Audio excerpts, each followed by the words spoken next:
The rain began without warning, light at first, then steady, as if the sky itself had been holding something in for too long, and Ethan Miller stood alone in the kitchen of his childhood home, the place smelling faintly of old wood, coffee, and memories he never asked to revisit, his phone buzzing on the counter with work emails he ignored because none of them mattered right now. Not when he was back in this quiet suburban town in Oregon, the same town he once swore he would never return to.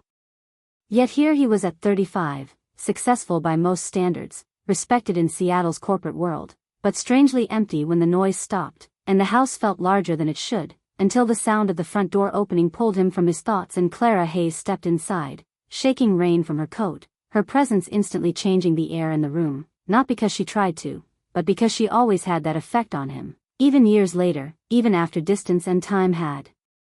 done their best to dull what once existed between them, and she smiled politely, that familiar careful smile, the one she used when she didn't know where she stood, and they exchanged small talk that felt practiced, safe, like walking on thin ice but pretending it was solid ground, talking about the weather, the town, mutual friends who had married and moved on, and Ethan noticed how her voice had matured, calmer now, less hopeful maybe, and how she carried herself with quiet strength, the kind built from disappointment survived, not avoided, and as they stood there, the rain grew louder, tapping against the windows, filling the pauses they both avoided, until Clara's gaze drifted toward the hallway, where Ethan's father's photo hung on the wall, a reminder of expectations never spoken but always felt, and she hesitated, fingers tightening around the edge of her sleeve, clearly fighting something inside her, and when she finally spoke, her voice was low, almost fragile, as if saying the words out loud might break something important. "My dad said you need a wife," she whispered, not accusing, not teasing, just stating a fact that wasn't hers but somehow landed squarely between them, and Ethan felt the sentence hit him harder than he expected, because it echoed thoughts he had pushed aside for years, thoughts about coming home to silence, about holidays spent alone, about success that looked good on paper but felt thin in real life, and he let out a short laugh meant to lighten the moment, but it failed, because Clara didn't smile back, didn't look away, and instead stood there with eyes full of something deeper than curiosity, something close to fear mixed with honesty, and in that moment Ethan realized this wasn't a joke or gossip passed down through parents who loved to interfere. This was Clara testing the ground beneath her feet, and the truth rose in him fast, unplanned, unstoppable, a truth he had buried since they were younger, since the night years ago when he left town without saying goodbye properly because he believed leaving was easier than risking his heart, and before his mind could filter the thought, his voice followed it, quiet but firm, "Then stay here, with me," and the words felt dangerous and freeing at the same time, because once spoken, they could not be taken back, and the room fell silent except for the rain, Clara frozen where she stood, her breath shallow, eyes wide, as if he had reached into her chest and pulled out something she didn't expect him to see, and Ethan felt exposed, standing there with nothing but honesty between them, realizing that in one sentence he had admitted loneliness, longing, and hope all at once, and Clara searched his face for signs of doubt, sarcasm, or regret, but found none, because for the first time in a long while, Ethan was not hiding, and the weight of unspoken years pressed down on them both. Memories of late-night talks as teenagers, of almost kisses avoided, of choices made too early and too fast, and Clara swallowed, unable to speak, her emotions moving too quickly for words, and instead of answering, she looked toward the window where rain streaked the glass like tears, and Ethan understood then that what he offered was not simple comfort, it was a crossroads, and he didn't step closer or reach for her, knowing some moments need space to breathe, and Clara finally met his eyes again, her expression unreadable, hope and caution locked in a quiet battle, and without saying a word, she nodded slightly, not yes, not no, just acknowledgement, then turned toward the hallway, leaving Ethan standing alone in the kitchen with a heart beating faster than it had in years, realizing that nothing had been decided, yet everything had changed, because sometimes one sentence is enough to crack open a life that looked complete from the outside, and as the rain continued to fall, the house no longer felt empty, only uncertain, and uncertainty, for the first time, felt like possibility. The night fell with a quiet heaviness, the kind that presses against your chest and makes even familiar spaces feel unfamiliar, and Ethan Miller lay on the edge of his bed in the guest room he had once shared with his siblings, staring at the ceiling, replaying the words he had spoken to Clara Hayes earlier, "Then stay here, with me," over and over, each repetition stirring memories he hadn't touched in years, memories of teenage laughter echoing through the hallways, of shy glances and almost kisses avoided for fear of what came next, and now, decades later, those old feelings resurfaced, raw and insistent, reminding him that despite all his accomplishments, there were parts of his life left incomplete, parts only Clara could touch, while across the hall, Clara herself sat by the window, knees pulled close to her chest, watching raindrops blur the streetlights outside, her mind a whirlwind of emotions, from fear of giving in too quickly, to hope that maybe this time things could be different, to the cautious thrill of being noticed in ways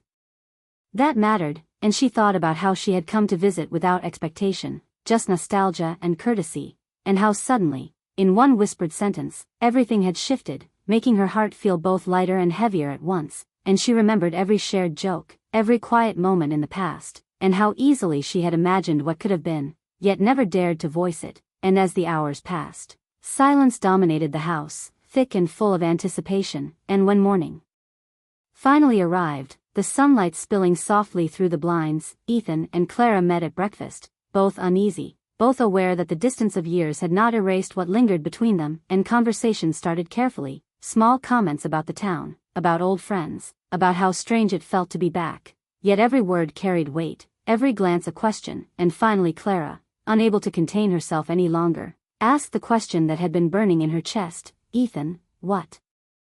you said last night, did you mean it?" And Ethan looked up, steady and sure, because honesty had been a long time coming, and he replied simply, "I wouldn't have said it if I didn't," and Clara swallowed hard, the knot of fear in her stomach tightening as she admitted, "I'm scared. I don't want to be someone's answer to pressure. I want to be chosen," and Ethan's eyes softened, recognizing the same longing he felt reflected in hers, and he said quietly, "So do I," and in that moment, the air between them shifted, no longer filled with hesitation alone but with acknowledgement of truth, the kind that could either bind hearts together or break them if mishandled, and they decided not to rush, not to force anything, agreeing instead to spend the days slowly, to walk together, talk together, remember together, to see if the foundation of old friendship could support something deeper now, and as the sun rose higher, casting warmth across the kitchen table where their hands occasionally brushed, each touch electric yet gentle, each glance heavy with unsaid words, they both realized that the choices before them were not simple, that every step forward required courage, vulnerability, and faith that the other would meet them halfway, and even as Clara laughed softly at a remembered joke, or Ethan shared a story from his city life, there was an undercurrent of tension, a recognition that once feelings this old and this deep were acknowledged, life could never return to its previous calm, and each quiet moment became a heartbeat of possibility, every shared silence a promise that perhaps, just perhaps, they could explore the future together without losing themselves to the fear of past mistakes, and while the rest of the world carried on outside the walls of the old house, inside, time seemed to bend, stretching the ordinary into something intimate and delicate, until finally, as they parted for the day, each retreating to their own thoughts, the unspoken question lingered, could two hearts long separated by life and circumstance find their way back to each other, and more importantly, could they survive the honesty required to truly choose each other, knowing that love, even when carefully nurtured, demanded both courage and surrender, and as Clara closed the door softly behind her and Ethan remained by the window watching her disappear down the street, the rain having stopped but leaving the air fresh and uncertain, both felt the tension of possibility, the electric pull of rediscovery, and the quiet knowledge that the days ahead would test them, challenge them, and perhaps finally allow them to embrace what had always been there, unspoken yet undeniable, a chance for hearts long patient and guarded to meet, to heal, and to choose once more. The days that followed were filled with a gentle intensity neither Ethan nor Clara could ignore, as they spent hours together walking through the quiet streets of their hometown, revisiting old haunts, laughing at memories that felt both distant and immediate, sharing stories of their separate lives since they last saw each other, and in each conversation, small glances and subtle touches carried the weight of years lost, making the air between them thick with unspoken longing, and though they both tried to act casual, the heart cannot lie. Ethan saw Clara in ways he had never allowed himself before, noticing the curve of her smile when she remembered something funny, the way her eyes softened when she spoke about someone she loved or lost, the quiet strength she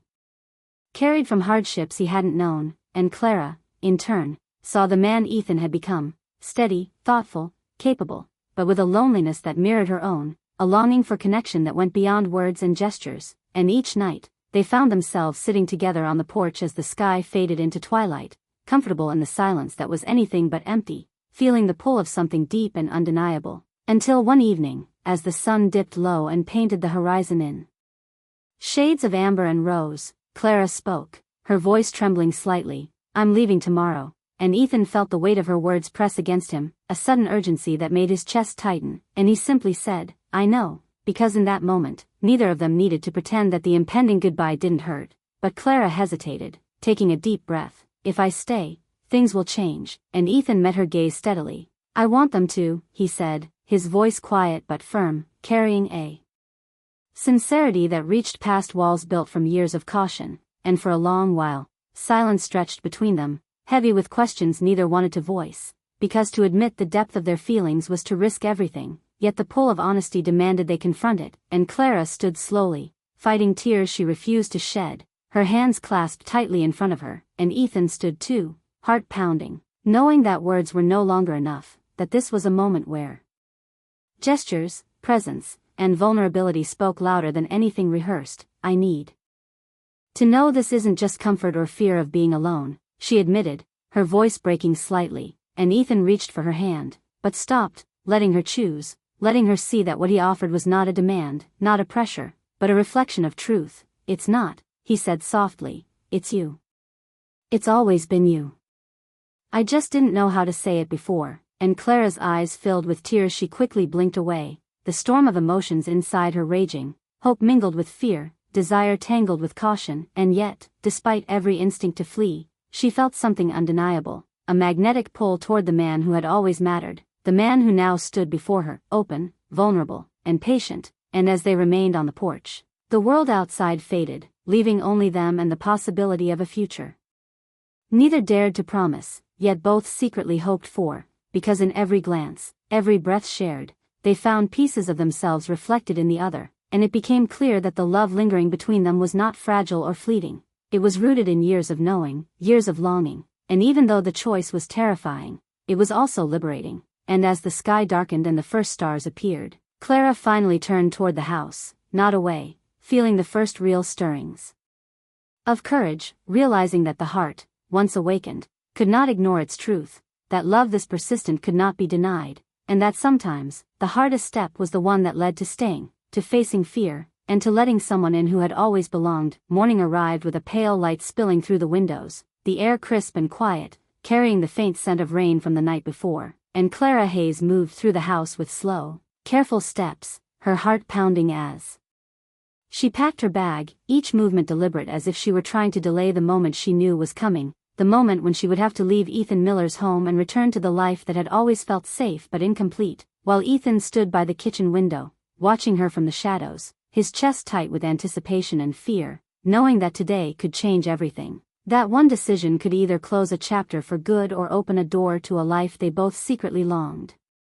for. And when Clara finally reached the car, bag in hand, ready to depart, Ethan appeared beside her, his presence steady and calm but filled with unspoken emotion, and he said softly, "I'm not asking you to stay out of fear.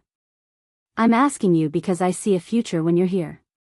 And I don't see one when you're not." And his words hit her like a gentle force, stirring emotions she had tried to contain, the longing, the hope, the fear, all mixing in her chest, making it hard to breathe yet impossible to turn away. And she set her bag down slowly, the choice weighing heavily on her, because staying meant risking her heart again, yet leaving meant giving up the possibility of what could be, the possibility of a love that had quietly waited for years. And she searched his